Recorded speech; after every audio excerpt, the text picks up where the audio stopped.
Azərbaycan Dövlət Akademik Musiqili Teatrında xalq yazıçısı Kamal Abdullanın eyni adlı pyesinin motivləri əsasında səhnələşdirilən Gülçöhrə və Əsgər tamaşasının premyerası olub. Gülçöhrə və Əsgər iki hissəli musiqili dramı Dahi Üzeyir Hacıbəylinin Arşın Malalan əsərinin davamı kimi təqdim olunur. Bizim üçün bir böyük teatr bayramıdır. Çünki bizim akademik musiqili dram teatrımızda artıq son ayda ikinci tamaşadır ki, bu cür uğurlu nəticələnibdir. Səhnə əsərinin bəstəkarı əməkdar incəsənət xadimi Cavanşir Quliyev, quruluşçu rejissoru Əsgər Əsgərovdur. Mənim üçün maraqlı idi işləmək, çünki yeni bir yanaşma lazım idi. Rejissor Əsgər Əsgərov məndən bunu tələb elədi və güman eləyirəm ki, anlayacaqlar o yeni yanaşımı, çünki tamaşanın janrı komediya deyil.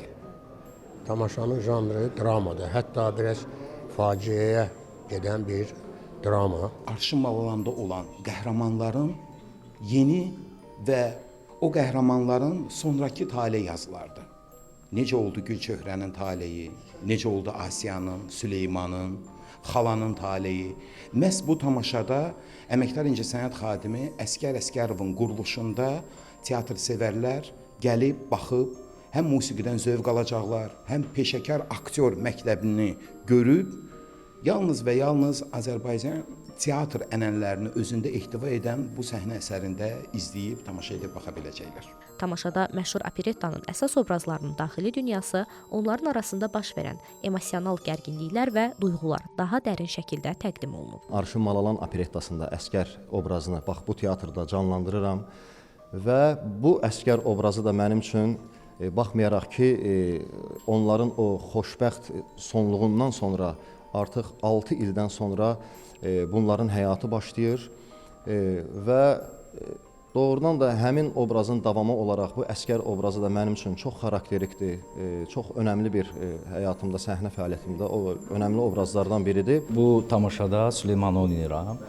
Bu biraz çətindir, çünki tamaşaçı artıq Süleymanı böyük ekranlarda görüb və biraz məsuliyyət var üstümüzdə. Telli çox mərhəmətli, şən, ağasına, xanımına sadiq bir qızdır.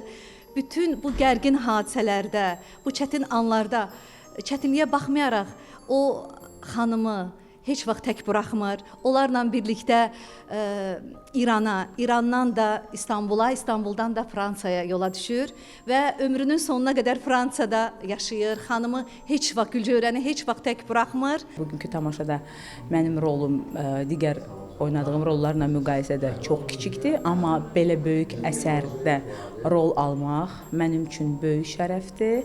Asiya obrazında çıxış eləyəcəm.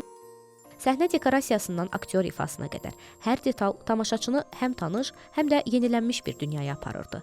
Musiqi, dialoqlar və quruluş müasir zamanla ayaqlaşsa da əsərin ruhu və klassik dəyərləri qorunub saxlanılıb. Gülçöhrə və Əsgər bir daha göstərdi ki, klassika zamanla dəyişsə belə onun ən böyük gücü hisslərdə və duyğulardadır. Niyə bu qədər gec qaldın? Bizi lap yaran qoydun.